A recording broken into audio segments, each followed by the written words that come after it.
Hello, everyone. Let's address long-term considerations. So, talking about um, what are some side effects, what are some symptoms that can happen with bariatric surgery, and what you can expect, things that may not have been covered by your surgeon or by your program. So, one thing to know is that there are many different side effects you can get after the surgery that are related to your nutrition. So, directly related to what you are eating and drinking and putting in your body. Um, so, if we can really focus on having good habits, eating habits, drinking habits, all of those things on that checklist that we give you, the things to know before surgery to make sure you're comfortable with, you can almost completely eliminate your chance of having these symptoms. So it's not completely, not there's not a 0% chance. Um, and we're human, we're all human.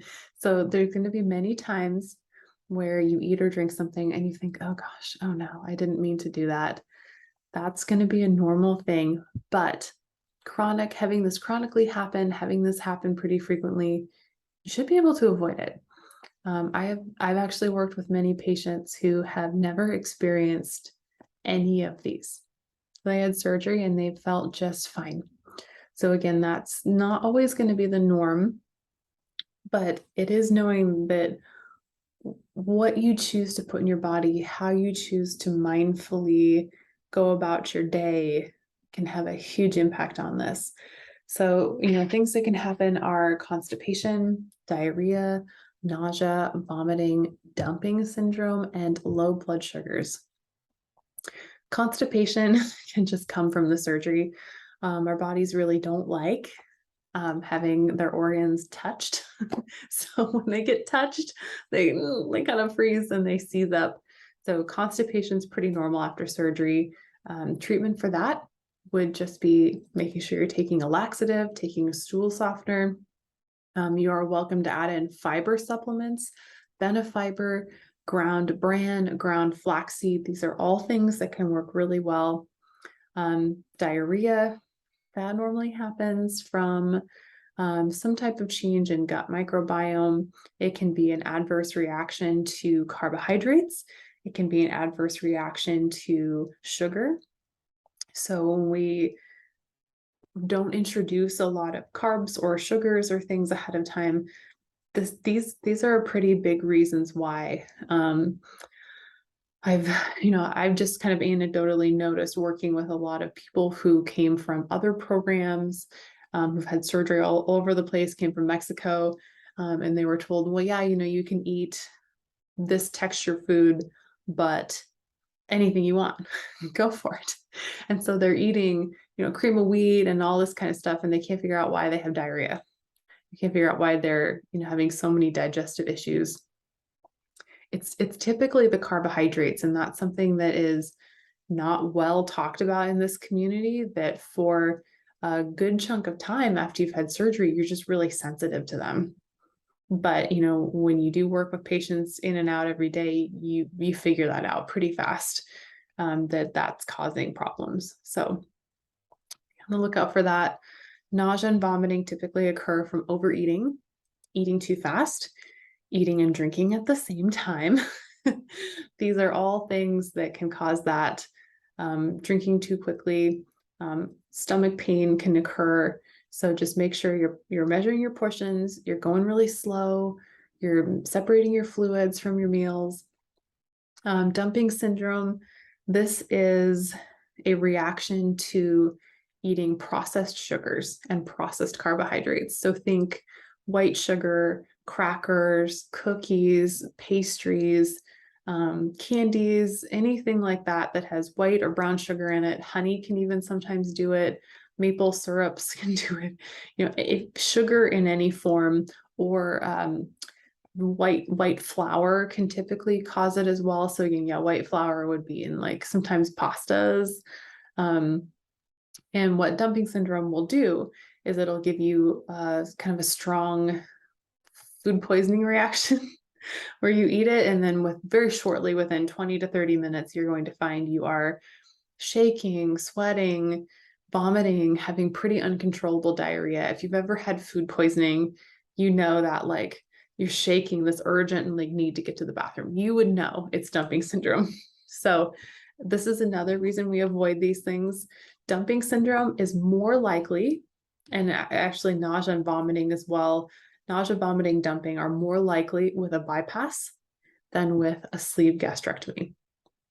So you're typically going to have a more restrictive type diet, whereas sometimes people with sleeves, they're just kind of eating anything and everything and are sometimes disappointed that they find that they don't have any reaction to them. So you might not have any reaction at all. And some people with a bypass don't have any reaction, but that's not too normal. And then low blood sugars. So that is something that can occur as well from carbohydrates. So carbohydrates, simple carbohydrates, again, we're talking about our white rices, white pastas, fast absorbing, so really low fiber content. It can actually cause something called reactive hypoglycemia. So reactive hypoglycemia is a reaction to your new digestive system. So we've altered your the way the food transits through your body. So it's going to transit really fast, and that food is going to move quickly from the stomach into the small intestine. There's going to be a really dramatic change in osmotic pressure, which is going to cause a rush of fluids to come in, which can cause the dumping syndrome, but then it can also cause low blood sugar. So people find they get a really high spike of blood sugar and then a really big crash. This can occur with or without having diabetes. So some people find this kind of shaky, low blood sugary reaction occurs. Be mindful of that. Again, protein foods are not going to cause this. And in theory, foods that have a lot of fiber in them shouldn't cause this either. But these are some of the things that can happen.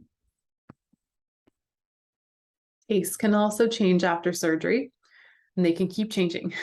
So you might find that before surgery, you love chocolate, and then after surgery, you can't stand it anymore. So just go ahead, ebb and flow, move with the seasons of your life after the surgery. Be open to just kind of going with it. You got to go with it or you're going to drive yourself crazy. Hair loss typically occurs at 3 months. There is no magic bullet for this. I really wish I could tell you there was. There does seem to be kind of a genetic component to it where some people maybe are more predisposed to lose hair than others. So make sure you're taking your vitamins and protein. That can make a big impact. The right vitamins, so bariatric vitamins, you're hitting at least 60 to 90 grams of protein every day. Biotin, the results are kind of out on that one. Biotin can also mess with thyroid labs. So if you do take a thyroid medication and you're taking a really high biotin dose, you want to make sure you're not taking that anywhere near getting your labs drawn, because it can give you all kinds of false numbers with that. Collagen supplements may work. They might work for some. There's a little bit of research backing that up. So collagen can be something. Everyone tolerates something different. So you can't judge what somebody else is doing and what's going to work for you. You have to be okay with knowing your body and really paying attention. You're going to be cold. So make sure you got some warm blankies and maybe a plug-in heating pad that you can snuggle up with, or like a cat or something, a dog, a friend, something. You're going to be cold because you're going to have a lower body fat, and also because the caloric intake is super low. That's one of the big reasons. So you're going to be really cold. You're going to be bundled up and wondering why everyone else is not freezing all the time. Don't worry, it can get better. Weight loss expectations on the first month, you probably are going to see somewhere between 10 and 30 pounds. I cringe when I see people talking about, oh, I lost like 50, 60 pounds in the first month, or I lost 100 pounds in the first couple months. That's not real. That is, I don't know what that is. I have never seen a single person ever in 10 years ever lose that much weight that fast. So either one, people are not telling you the truth, or two, they have completely miscalculated what their starting weight was and what they actually lost. So 10 to 30 pounds from surgery date on. You're actually going to see a slight bump in weight when you go home from the hospital because they're going to pump you full of fluids and you're probably going to be constipated. So if you come home and you're like, oh gosh, I gained 5 pounds, you did not gain 5 pounds. You just had a hospital experience and it's going to get better. If you have more weight to lose, you're probably going to lose weight faster. So say you have surgery and you only need to lose 50 pounds.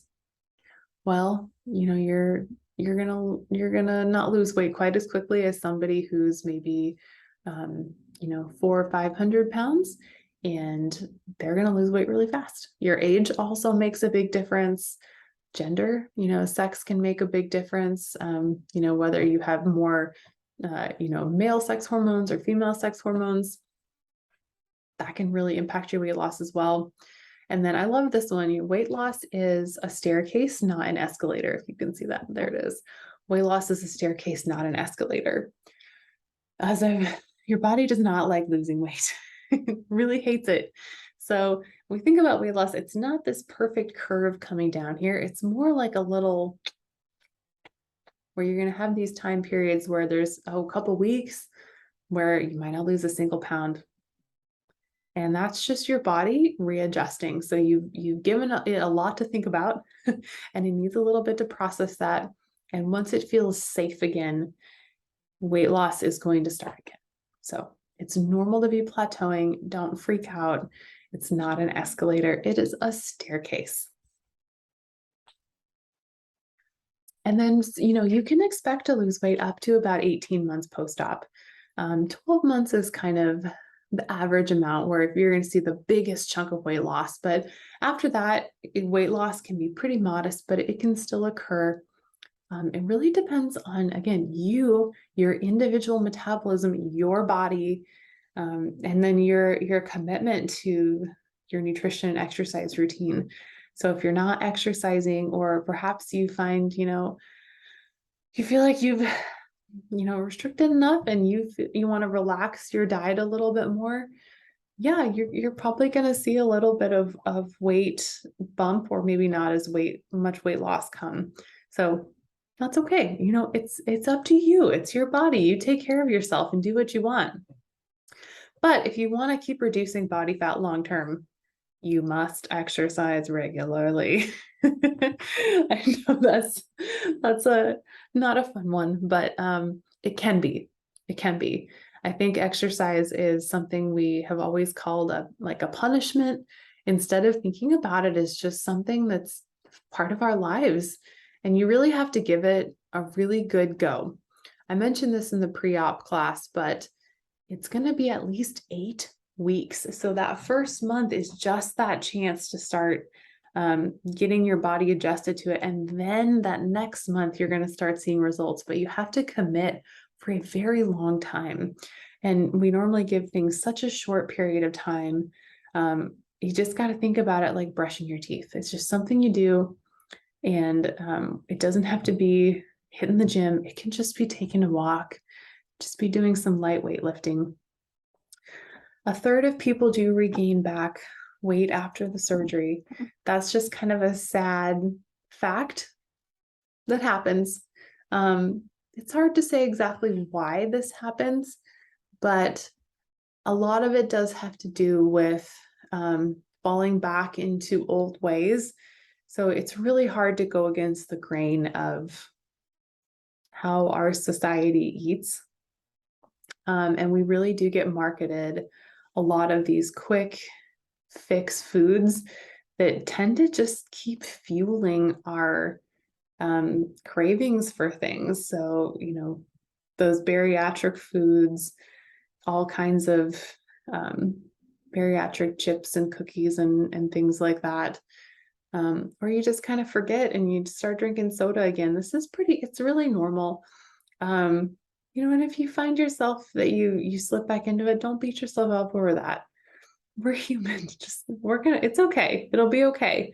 But if you can stay the course, try to make it a habit, try to put yourself first.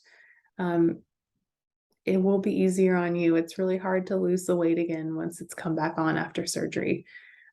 Because as much as, we don't talk about this, the more weight you lose, your metabolic ability goes down every time. So especially when you lose weight, your caloric needs actually go down with that, which is, I think, sometimes why people tend to regain weight afterwards, is that the more weight you lose, the less calories you need. But people think, oh, once I've lost weight, my body's smaller. It's like you think your metabolism has gone up, but that's not actually what's happened. It's actually gone down. So that's why our long-term plan is so important, to make sure that you're looking at portion sizes, you're adding in the right kinds of foods. We must add in the right foods first, adding in fiber, adding in protein, and everything else kind of follows after that. Okay, long-term considerations. So hopefully that was helpful to learn some of the things that happen after surgery, and that you feel more prepared if they do happen to you, how you deal with them and how you prevent them. And with that, I will see you in our next video.